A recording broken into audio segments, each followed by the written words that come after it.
네, 오늘 말씀 우리 함께 봉독하도록 하겠습니다. 오늘 말씀 사도행전 12장 20절에서 25절 말씀까지입니다. 제가 말씀을 봉독하도록 하겠습니다. 헤롯이 두로와 시돈 사람들을 대단히 노여워하니 그들의 지방이 왕국에서 나는 양식을 먹는 까닭에 한 마음으로 그에게 나와 왕의 침소를 맡은 시나 블라스도를 설득하여 화목하기를 정한지라.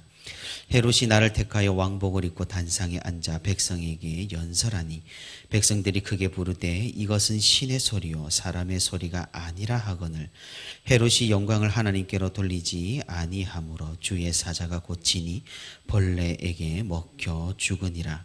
하나님의 말씀은 흥왕하여 더하더라. 바나바와 사울이 부조하는 일을 마치고 마가라 하는 요한을 데리고 예루살렘에서 돌아오니라. 아멘. 네, 오늘도 이렇게 주님과 동행하기 위해 새벽기도 시간에 나온 우리 모든 성도 여러분 진심으로 환영하고 또 축복합니다. 오늘도 우리 함께 말씀을 듣고 함께 기도하는 가운데 하나님의 크신 위로와 은혜가 풍성히 있는 그런 시간이 되기를 주님의 이름으로 소망합니다. 사도 야고보가 순교를 하고 베드로가 잡혀간 상황에서 초대교회는 하나님의 그런 주권적인 인도하심을 경험을 했습니다. 헤롯 아그리빠 왕의 핍박으로 큰 위기를 맞았지만 하나님의 극적인 개입으로 인해서 베드로는 그 감옥에서 풀려날 수가 있었습니다. 그래서 풀려난 베드로는 이제 예루살렘 교회를 떠나서 다른 곳에 복음을 들고 가게 됩니다. 헤롯 왕도 이 일을 실패해서인지 아닌지 아니면 다른 정치적인 이유 때문인지 이제 유대를 떠나서 가이사라로 내려가서 그곳에서 머물게 됩니다. 우리는 사도행전을 보면 초대교회의 역사를 접할 수 있게 됩니다. 그 역사 가운데 우리가 특징적인 것을 발견할 수가 있다면 어째서인지 지금 우리 교회들 가운데 일어나지 않는 그런 굉장한 이적들이 초대교회에서는 상당히 많이 일어났다라는 사실입니다. 그래서 일부 사람들은 성경에서 일어났던 그 역사가 지금도 일어나야 참된 교회다라고 주장하기도 하고 또 다른 사람들은 지금 교회들에서 동일한 역사가 동일한 기적들이 일어나지 않으니 성경은 거짓이라고 주장하기도 합니다. 참으로 어떤 해석도 극단적이고 또 바른 해석이라고 할 수가 없겠습니다. 그럼 초대교회와 지금 우리들 교회의 차이를 어떻게 해석해야 할까요? 가장 큰 차이는 말씀의 유무입니다. 제가 전에도 말씀드렸다시피 신약에 등장하는 성경이라는 단어는 주로 구약을 가리킵니다. 구약 성경을 가리킵니다. 왜냐하면 지금 우리가 읽고 있는 이 신약 상황 자체가 신약 성경이 쓰여지는 시대이기 때문입니다. 그래서 우리가 잘 아는 유명한 말씀 디모데후서 3장 16절 모든 성경은 하나님의 감동으로 된 것으로 교훈과 책망과 바르게 함과 의로 교육하기에 유익하니에서 이 모든 성경이라고 했을 때 먼저는 구약 성경만을 가리키는 겁니다. 하지만 우리가 구약과 마찬가지로 신약도 하나님의 말씀으로 받아들이니까 적용 측면에서 모든 성경을 했을 때 구약과 신약 모두를 지칭한다고 우리는 여기고 있는 것입니다. 그러니 무엇입니까? 초대교회 시대는 여전히 하나님의 계시가 계속해서 이 땅 가운데 펼쳐지는 그런 시대였다라는 사실입니다.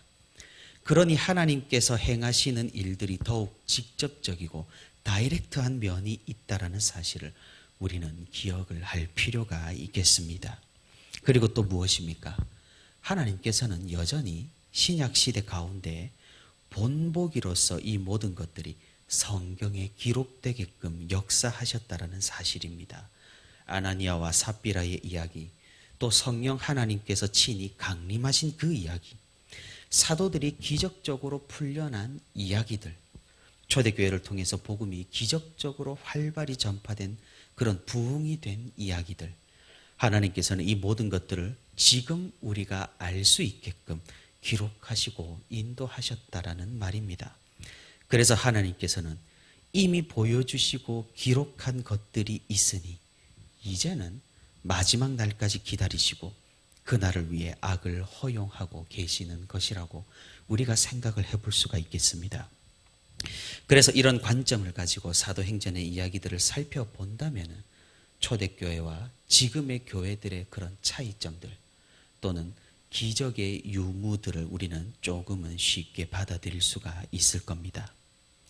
그런 측면에서 오늘 우리가 읽은 말씀은 참으로 놀라운 말씀입니다. 그것은 초대교회를 핍박했던 헤롯 아그리빠 왕의 최후를 다루고 있기 때문입니다. 성경은 분명히 오늘 우리에게 말씀하고 있습니다. 그가 하나님의 심판으로 죽었다고 말입니다. 그가 한 행동들과 하나님의 영광을 가린 일로 끔찍한 심판을 받아서 벌레에 먹혀 죽었다고 그렇게 말을 하고 있습니다. 당연히 의심이 많은 사람들은 이렇게 생각합니다. 헤롯 아그리빠 왕이 죽은 사실과 하나님의 심판을 연결시키기에는 개연성이 부족하다고 말입니다. 그리고 또 이렇게 반론합니다. 그럼 지금 세상의 지도자들, 전혀 하나님을 모르는 지도자들, 하나님의 교회를 핍박하고 있는 지도자들은 왜 이렇게 죽지 않고 있느냐 하고 말입니다. 우리가 기억할 것이 있습니다. 만약 어떤 나라의 지도자가 교회를 핍박하고 교회에 대해서 심각한 범죄를 저질렀다면 그냥 그것으로 끝나지 않는다라는 사실을 말입니다. 죄는 어떻게 해서든 사람들에게 영향을 미칩니다. 죄를 짓고 그것에 대해 처벌을 피했다고 전부가 아니라는 사실입니다. 죄를 짓고 들키지만 않으면 그것으로 죄가 영영 사라지는 것이 아닙니다. 죄는 반드시 우리에게 상처와 흉터를 남기고 영향을 남깁니다. 그것이 우리의 미래에 어떤 영향을 미칠지 우리는 전혀 알지 못합니다. 그러니 우리는 아무리 용서와 회개의 신학을 가지고 있다 하더라도 죄를 짓는 것에 유념할 필요가 있습니다. 헤롯 아그리빠 왕도 마찬가지였습니다. 사도 야고보를 자신의 목적을 위해 처형을 시키고 교회를 핍박한 사람입니다. 회개를 해도 모자랄 판에 그는 더욱 교만함으로 그 죄악은 주홍글씨가 되어버렸습니다. 그는 어찌되었든 베드로가 호련히 탈옥한 것을 목격한 사람입니다. 그 이적을 경험하고도 하나님을 두려워해야 했지만 그의 완악함은 끝내 그 고집을 꺾지 못했습니다. 하나님께서는 세상에 대해서 교회를 핍박하면 어떻게 되는지를 보여주시기를 원하셨습니다. 오늘 본문에 나오는 두로와 시돈이라는 도시는 이스라엘 북쪽 지중해 해안에 위치한 도시였습니다. 이들 도시는 갈릴리 지역에서 나는 양식을 소비를 해야 하는, 다시 말해 경제적으로 유대에 의존할 수밖에 없는 그런 상황이었습니다. 그 어찌된 일인지 어떤 영문인지는 구체적으로 자세히 모르지만 헤롯 왕은 그 지방 사람들을 굉장히 싫어했습니다. 아마도 그의 성격으로 보아 그들이 그 자신의 지방에서 나는 양식에 의존을 했지만 자신에게 별로 충성하지 않는 것 같아서 그들을 싫어했는지도 모르겠습니다. 두로와 시돈 사람들은 그런 자신을 싫어하는 헤롯 왕이 걱정되었습니다. 그래서 그 신하 블라스도를 설득하여 뇌물을 주고 헤롯 왕과 화목할 수 있는 자리를 마련했습니다. 그곳에서 헤롯이 연설을 하게 됩니다. 두로와 시돈 사람들은 자신들이 잘 보여야 하기 때문에, 그래야 자신들을 미워하지 않기 때문에 아첨과 아부를 해댑니다. 그것이 무엇입니까? 오늘 본문 22절입니다. 백성들이 크게 부르되 이것은 신의 소리요 사람의 소리가 아니라 하거늘. 절대 헤롯 왕이 대단해서, 그 연설이 대단해서 하는 소리가 아닙니다. 하지만 헤롯은 그 칭찬에 취해서 교만으로 가득 차게 됩니다. 영국의 성직자 벤자민 휘치코트라는 사람은 이렇게 말했습니다. 자기 자신으로 가득 찬 사람만큼 비어있는 사람은 없다. 맞는 말입니다. 성경을 보아도 교만은 패망의 선봉이라고 말씀합니다.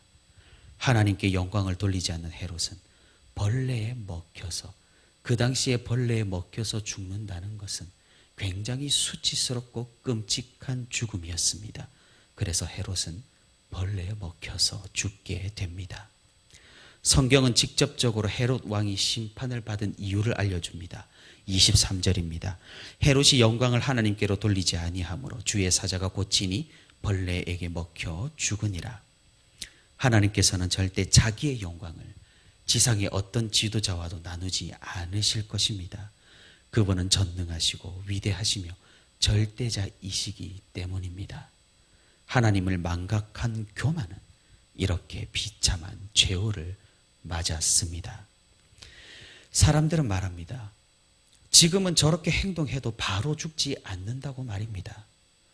하지만 바로 죽지 않을 뿐입니다.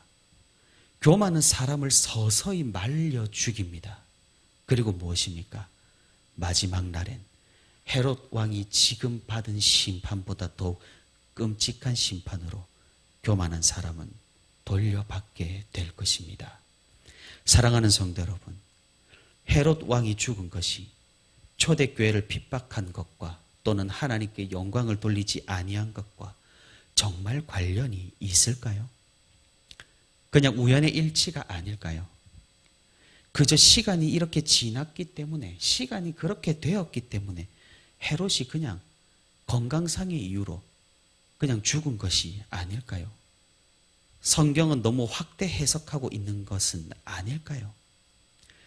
사람들은 많은 것을 우연으로 설명하려고 합니다. 자신에게 닥친 좋은 일들을 행운으로 설명하고 좋지 않은 일들을 불운으로 해석합니다. 하지만 무엇입니까? 이 세상의 모든 것은 하나님의 작정하심과 섭리하심에 의해 일어난다라는 사실을 우리는 잊어서는 안 됩니다. 오늘 본문 24절에서 성경은 이렇게 말씀하는 듯합니다. 이렇게 하나님께서 복음을 위하여 핍박하는 자들을 심판하시니 하나님의 말씀은 흥왕하여 더하더라 라고 말입니다. 헤롯 왕은 분명히 심판을 받았습니다. 조금은 더 본보기로 다이렉트한 심판을 받았을 뿐입니다.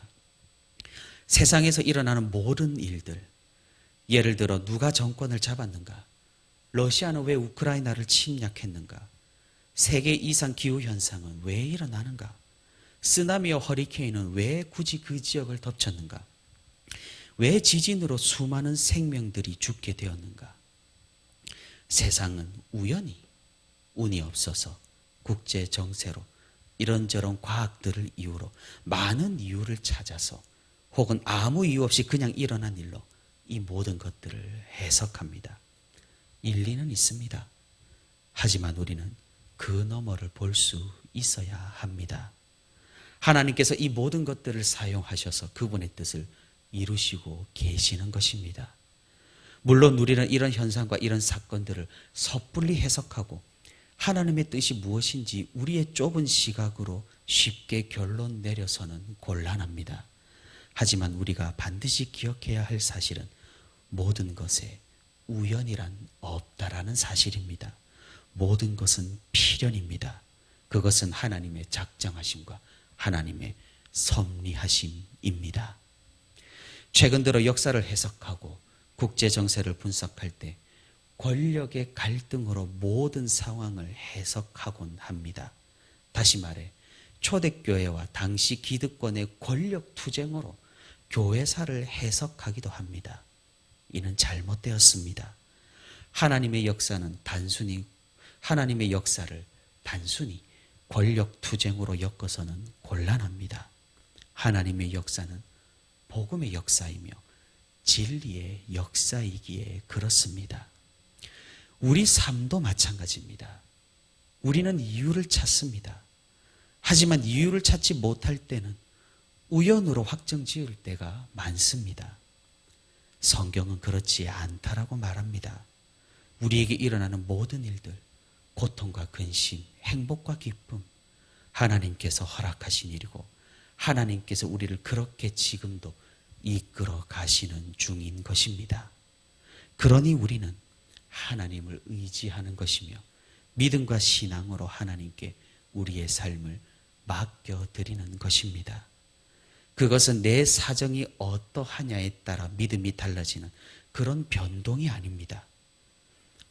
하나님의 작정하심이 내 삶에 이루어지는 것으로 우리는 담대하게 살아갈 수 있는 것입니다. 오늘도 하나님의 그 섭리와 작전 가운데 우리가 하나님을 더욱 의지하고 믿으며 살아갈 수 있기를 바랍니다. 우리의 상황이 어떠하든 우리의 환경이 어떠하든 그것은 마지막을 향하는 과정이며 나를 통해 일어날 하나님의 역사를 기대하며 지금의 힘든 순간도 모두 믿음으로 이겨내는 우리 모두가 될 수 있기를 바랍니다. 하나님의 역사가 우리의 역사가 되기를 하나님의 섭리 가운데 믿음으로 순종하며 항상 기뻐할 줄 아는 저와 우리 부천시민교회 모든 성도가 되기를 주님의 이름으로 소망합니다.